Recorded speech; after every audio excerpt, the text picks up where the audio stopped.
오늘은 요한계시록 7장, 요한계시록 공부 18번째인데요. 7장 1절부터 4절, 그 유명한 14만 4천이라는 이 14만 4천 명, 하나님의 인을 맞은 14만 4천 명, 요 이야기를 좀 하고요. 이제 다음 주에 더 이어서 이 이야기를 하겠습니다. 요한계시록에 이제 나오는 뭐 여러 가지 유명한 숫자들 중에서 제일 유명한 것이 이제 14만 4천하고 천년왕국인데요. 우리가 이런 숫자를 어떤 실제적인 사실상의 숫자로 봐야 되느냐, 상징적인 숫자로 봐야 되느냐, 그것이 요한계시록에 하는 핵심이 됩니다. 그래서 요한계시록에 나오는 어느 숫자는 상징으로 보고 어느 숫자는 실제로 보고 요게 좀 일관성이 없습니다. 그래서 일관성 있게 이해하는 것은 요한계시록에 나오는 숫자를 다 상징으로 이해하는 것, 처음부터 끝까지. 그러니까 7교회는 단지 그 7교회만을 의미하는 것이 아니라 모든 교회, 모든 시대 모든 교회. 그리고 14만 4천 명은 정확하게 뭐 13만도 아니고 15만도 아니고 14만 4천이다. 이렇게 해서 어떤 특별한 사람들만이 아니라 모든 하나님의 자녀들, 모든 하나님의 구원받은 백성들, 그들을 의미하는 상징 숫자로 이해하는 것. 그리고 천년왕국도 어떤 구체적으로 어떤 시대에 천년이 어떤 천년의 이런 그런 왕국이 이루어지는 것이 아니라 하나님의 통치를 인정하는 그 하나님의 왕국이 계속되는 것, 그렇게 이해하는 것이 저의 이해 방법입니다. 7장 1절에 보니까 이 일 후에 내가 네 천사가 땅 네 모퉁이에 선 것을 보니 땅의 사방의 바람을 붙잡아 바람으로 하여금 땅에나 바다에나 각종 나무에 불지 못하게 하더라. 그러니까 지금 우리가 이 6장 전체가 이제 7인의 6번째 인까지 하고 8장 1절 가야 7째 인 이야기가 나오거든요. 그래서 7째 인에서 다시 일곱 나파로 넘어가는 7째 인에서 7개의 나파로 넘어가는 것인데, 그리고 7장 그 삽입이라고 할 수 있죠. 삽입인데 여기서 1절에서는 천사가 4명의 천사가 땅의 네 모퉁이, 그러니까 뭐 동서남북 이런 식으로 되겠죠. 땅의 네 모퉁이에서 바람을 붙잡아서 바람이 땅이나 바다나 각종 나무에 불지 못하게 한다. 이렇게 말씀하세요. 이것은 어떤 어떤 요한계시록에 전반적으로 나오는 어떤 환란이나 어떤 재앙이나 이런 것들을 이렇게 일어나지 않도록 막고 있다. 이렇게 이해를 할 수가 있습니다. 자, 그래서 2절에 보니까 또 봄에 다른 천사가, 여기 있는 네 천사 말고 다른 천사가 살아계신 하나님의 인을 가지고 해돋는 데로부터 올라와서 땅과 바다를 해롭게 할 권세를 받은 네 천사를 향하여 큰 소리로 외쳐. 그러니까 이 해돋는 곳이라는 곳은 뭐 해돋는 곳 이렇게 하면 돼요. 그러나 이 해돋는 곳을 어떤 뭐 동쪽으로 쭉 가서 대한민국이다 이렇게 말하는 거는, 그렇게 말하는 사람이 있으면 이건 이단이구나 이렇게 생각하시면 됩니다. 그러면서 또 우리보다 더 동쪽에 있는 일본은 섬이라 안 된다. 이게 뭐 통일교에서 주장하는 유명한 그런 해석이죠. 올라와서 땅과 바다를 해롭게 할 권세를 받은 네 천사, 1절에 나온 그 천사입니다. 그 천사가 바람을 붙들고 있다가 그것을 놔주면 이제 해로워지는 거니까, 재앙이 일어나는 거니까 그 권세를 가지고 있는 거죠. 그러면서 3절에 말을 하기를 이르되 우리가, 그러니까 천사죠. 우리가 우리 하나님의 종들의 이마에 인치기까지 땅이나 바다나 나무들을 해하지 말라 하더라. 그러니까 이 말씀을 잘 보면 이 바람이 멈추어지는 기간, 재앙이 멈추어지는 기간이 하나님의 천사가 하나님의 종들에게 하나님의 인을 치는 기간이다. 이렇게 이해를 할 수 있죠. 그러면 이거를 우리가 어떻게 이해해야 되냐면 주님의 재림이 되는 그 순간까지 여러 가지 중간중간에 여러 가지 많은 환란이 있긴 하겠지만 그 모든 과정이 주님이 다시 오시는 날까지가 하나님의 종들과 하나님의 자녀들을 구별하지 않습니다. 하나님의 종들에게 하나님께서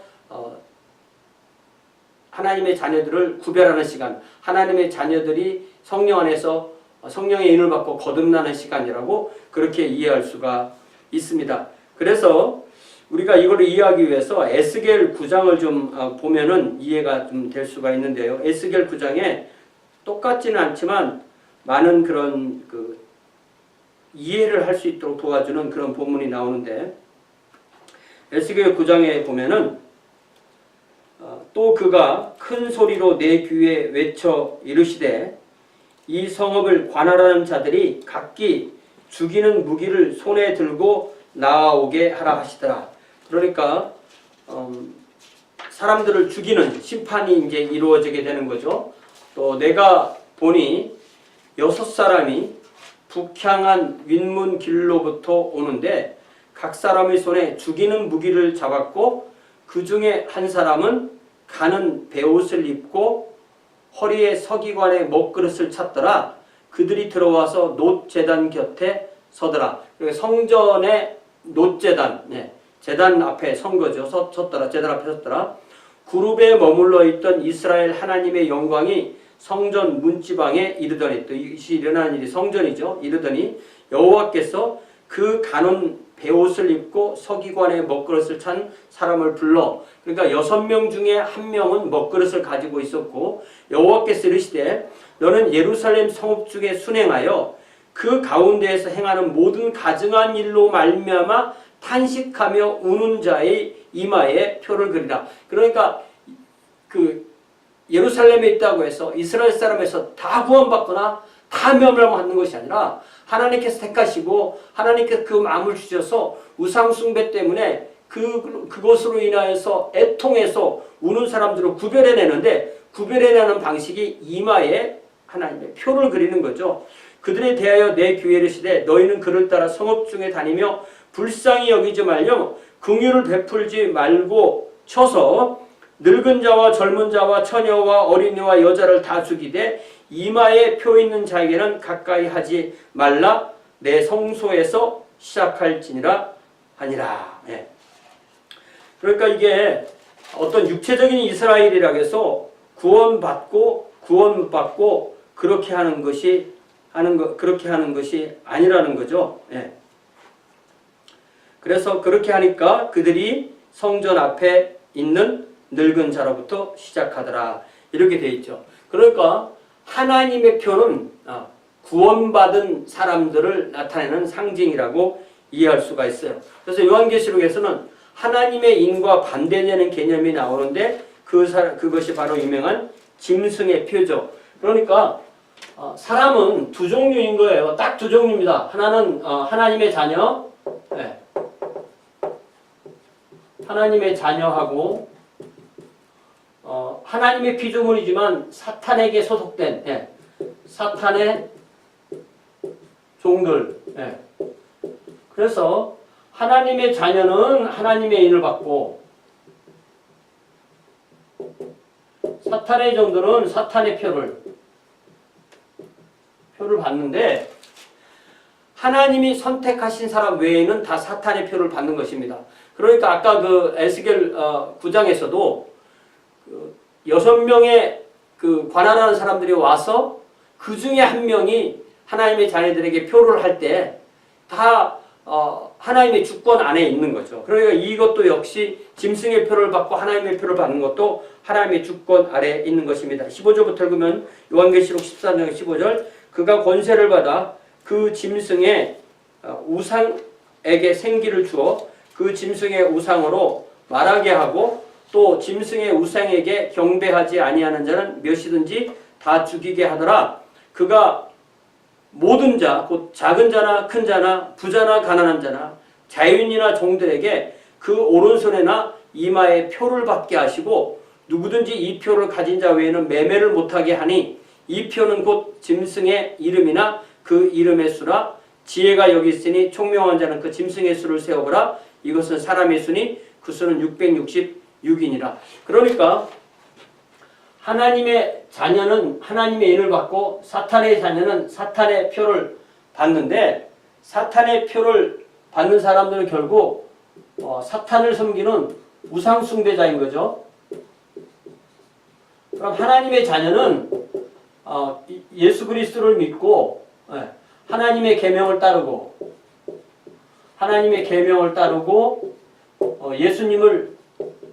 예수를 믿는 증언을 그 안에 갖고 있는 사람. 이게 요한계시록 안에서는 명확하게 구별이 됩니다. 그래서 중요한 것은 내가 짐승의 표를 받나 안 받나 이게 중요한 게 아니죠. 예수님 안 믿는 사람들은 짐승의 표에 관심 없습니다. 근데 짐승의 표에 관심 있는 사람들은 다 예수님 믿는 사람들이에요. 그런데 예수님 믿는 사람들은 내가 하나님의 표를 받으면 되는데, 하나님의 표를 받은 사람들이 왜 짐승의 표를 받을 것을 걱정하느냐고요. 중요한 것은 내가 하나님의 표를 받았느냐 이거죠. 그래서 우리가 성경 구절을 하나를 정확한 말씀을 좀 명확하게 그것을 분명하게 해서 보기 위해서는 우리가 에베소서 1장 13절 14절 말씀, 이거 굉장히 중요한 말씀이죠. 이 말씀이 어떤 그 시금석이 되는 그런 말씀이라고 볼 수가 있습니다.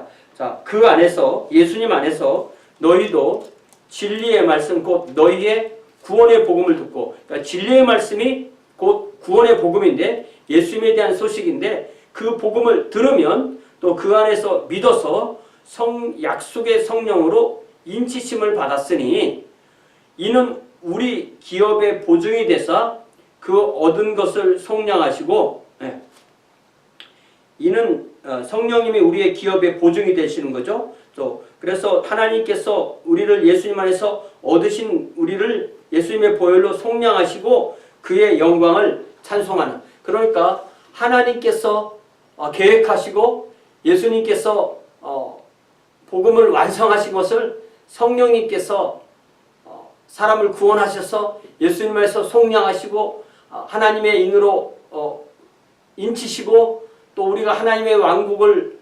상속받고, 그래서 우리가 하나님의 기업을 잇는 우리는 하나님의 기업으로 우리의 기업을 삼고 하나님은 우리를 기업으로 삼는 그러한 하나님의 자녀들이 된 사람들이 바로 하나님의 인을 받은 사람들이죠. 그러니까 하나님의 인을 받는다는 것은 결국 내가 예수님을 구주와 주님으로 믿고 예수님을 고백하는, 예수님을 믿는 그 증인이 되고 하나님의 계명대로 예수님을 따라 사는 것을 의미하게 되는 것입니다. 이것이 분명하지 않은 사람들이 뭐 짐승의 표를 받는 것을 걱정하는 거지, 왜 우리가 하나님의 자녀인데 짐승의 표를 받을 것을 왜 우리가 걱정하느냐는 것이 제가 이 요한계시록을 보면서 여러분과 나누고 싶은 아주 핵심입니다. 그러니까 한 사람이 짐승의 표도 받고 하나님의 표도 받고 이렇게 하는 게 아니죠. 하나님의 표를 받은 사람은 짐승의 표를 받지 않는 거고, 짐승의 표를 받은 사람은 하나님의 표를 받지 않는 건데, 짐승의 표를 받은 사람은 자기가 짐승의 표를 받은 것을 모릅니다. 그러나 하나님의 자녀들은 우리가 하나님의 인을 받은 것을 아는 것이고, 하나님의 자녀가 아닌 사람은 짐승의 표를 받았다는 것을 알게 되는 거죠. 자, 계속해서 4절에서는 요한계시록 7장 4절에서는 내가 인침을 받은 자의 수를 들으니 이스라엘 자손의 각 지파 중에서 인침을 받은 자들이 14만 4천이다. 이렇게 얘기를 하죠. 14만 4천은 12지파니까 한 지파에서 12,000명씩 해서 14만 4천이 됩니다. 근데 14만 4천을 이해하는 가장 핵심은, 14만 4천을 이해하는 가장 핵심은 어느 누구도 이 14만 4천에 들기 위해서 그 사람의 주장을 따르라, 예수님 삼위일체 하나님을 믿는 것이 아니라 우리 교회에 와야만 14만 4천이다. 우리 어떤 지도자의 가르침을 따라야만 14만 4천에 들어간다. 이렇게 말하면 다 거짓인 것입니다. 우리 교회만 와야만, 다른 교회는 아니고 우리 교회를 와야만 14만 4천이다. 우리 교파에 와야만 14만 4천이다. 우리 분파에 와야만 14만 4천이다. 이렇게 말하는 것은 다 거짓인 것입니다. 또 하나 중요한 것은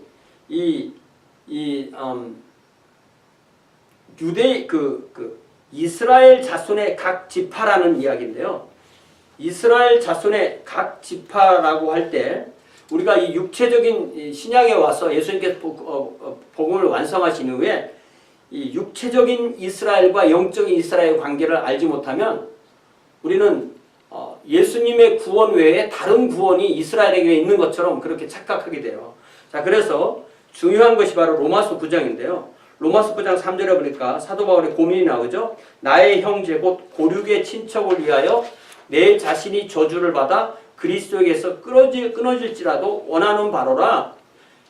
그가 걱정하는 대상이 누구냐면 그들은 이스라엘 사람이라 그들에게는 양자됨도 있고 영광과 언약도 있고 율법을 세우신 것과 예배와 약속들이 있고 조상들도 그들의 것이요 육신으로 하면 그리스도가 그들에게 나셨으니 그는 만물 위에 계셔서 세세히 찬양을 받으실 하나님이시니라. 아멘. 사도 바울은 이스라엘이 그렇게 좋은 그러한 어떤 그 영적인 혜택과 그러면서도 그런 혜택을 가지고 있으면서도 예수 그리스도 안에서 거듭난 영적인 그리스도인이 되지 못하기 때문에 그것 때문에 안타까워하는 거예요.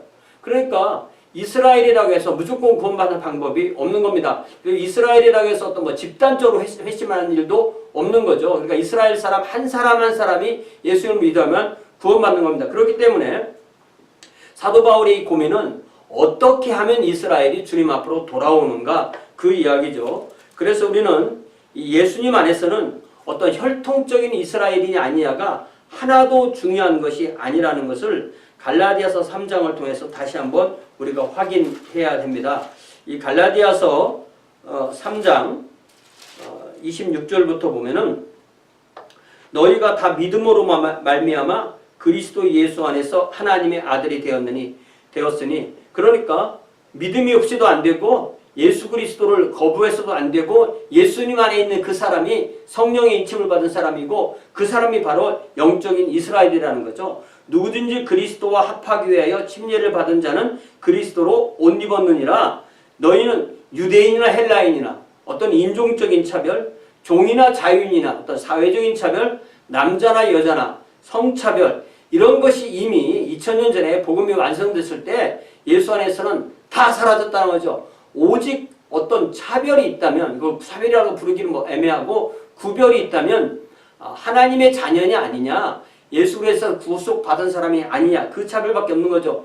만약에 그런 모든 차별이 다 없다면 단 한 가지로만 나누면 모두가 다 하나님의 피조물이다. 이거는 다 동등하죠. 그러나 하나님의 인을 받은 하나님의 자녀 그리고 사탄의 짐승의 표를 받은 사탄에 소속된 그런 사람들 이렇게 있는 거죠. 자, 그래서 29절에 너희가 그리스도의 것이면 곧 아브라함의 자손이요 약속대로 유업을 받을 이을자니라. 그러니까 그 사람이 유대인이든 혈통적으로 유대인이든 헬라인이든 이방인이든 다 그리스도 안에 있어야 되고 이러면 이 사람이 바로 아브라함의